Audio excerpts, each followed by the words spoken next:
Hello po, I'm back. Ayan, dahil wala tayong kasama dito at tayo lang ang tao dito habang bumabagyo. Ayan po, wala po sila, wala talaga. Dahil nasa bakasyon sila. So magluluto tayo ng healthy foods. Pang dinner po natin. Ayan, meron tayong broccoli at saka ito lang nabili ko sa market. Yung pagdating ko, wala na lahat. Tapos meron tayong sayote. At saka may chicken tayo. Ayan. So, ayan. Dapat ngayon ang iluluto natin na simula ngayon is mga healthy at walang mga fats. So, kung gusto natin gumaling at sana matunaw yung stone natin sa katawan. Ayan, syempre, ingat-ingat din tayo para hindi din sumakit yung tagiliran natin sa tiyan, di ba? So, ayan. Ito yung chicken na bili ko. Hindi ko naman ilalagay lahat kasi sobrang dami. Pero tatanggalin natin yan yung skin niya.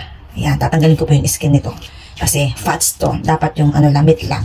So, ingat-ingat na tayo sa kinakain natin. So, at hindi dapat maalat. Ayan. So, panoorin yung gagawin ko, guys. Ito para sa mga sa may mga karamdaman na pwede nyo to gawin, kaso nga lang pag masyadong less na alat, pag masyadong maalat, kasi bawal din po yun.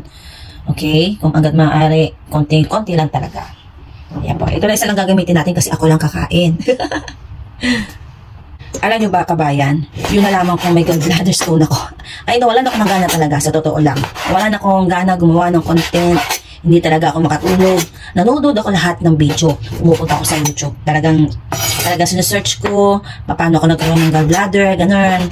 Dahil pala to, isa din pala tinanong sa akin ng doktor. Ang sabi niya sa akin nun, nung bata ka ba? Talagang tinanong niya yung bata ko, may hilig ka ba sa mga chips?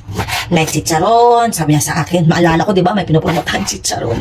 Tapos, talagang sinabi niya sa akin yung bata daw ako. Na-stress talaga ako ng bonggang-bongga, kabayan.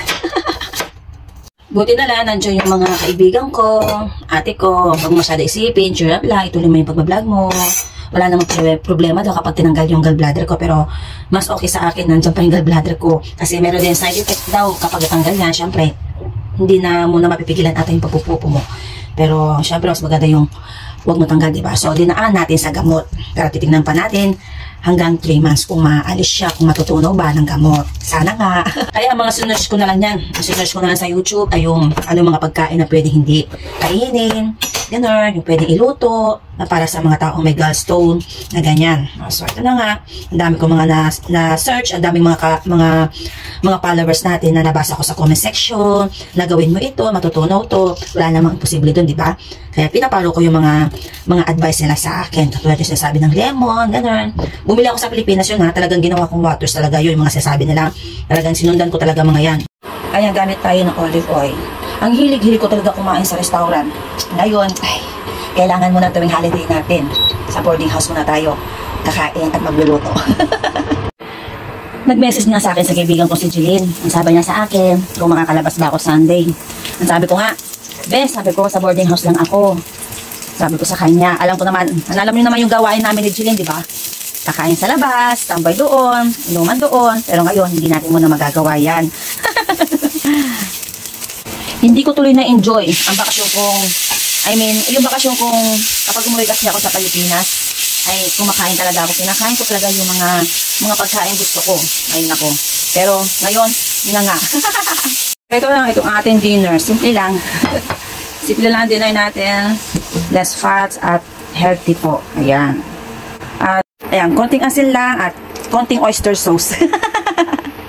Ayan, konting asin lang tayo. At saka konting oyster sauce. Pagbigyan nyo na ako. So guys, ito na yung ulam ng ina nyo, dinner niya. Mukhang hindi ko ata mauubos to. Hanggang bukas na rin yan. At ito rin yung magiging rice natin. Or kay amo yan, pinagamit niya sa akin. Nakakapadibago daw kung dati yung mga video ko. Andiyo nakikita nyo yung pork. Pritong pork. Chicken. O diba? Beef. Ngayon, ayan tayo. Hindi talaga ako mahilig maggulay. Pero dahil kailangan natin gawin yan. Kain po tayo. Lalabinday.